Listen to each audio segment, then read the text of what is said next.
Music director Guddu राव अखन अहाँ सब सुनि रहल छी संगम फिल्म्स की शानदार प्रस्तुति। बाराती जब सना की रे रे रे रे जवानी धदी बन की रे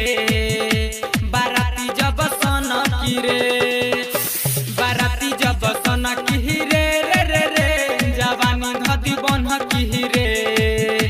बाराती जब सना की रे ते आइल बारे नाचे न जइबे तू बाचे हैदाब दिही केहू मचक हे रे रे रे रे बाराती जब सना की रे रे रे रे जवानी धदी बन की रे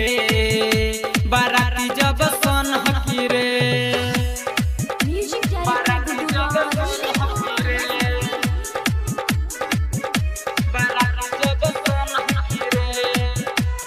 कमर के नंबर बता दे पतर की कतना बाटे के टरे ऊपर या नीचे हिला दे कोइबे तबे लगाई करे डरे तबे लगाई करे कमर के नंबर बता दे पतर की कतना बाटे के टरे ऊपर या नीचे हिला के दिखोइबे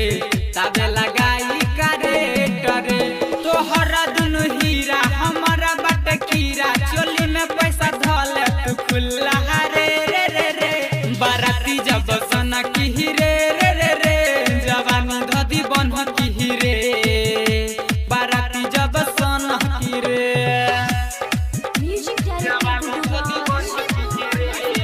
अखन अहाँ सब सुनि रहल छी संगम फिल्म्स की शानदार प्रस्तुति। राम बाबू राइटर छुआ धी सलेंसर सुना छौड़ी पतर की रे लहना के भीतर गरम बा हीटर अबे लगाई कम हीटर रे अबे लगाई कम हीटर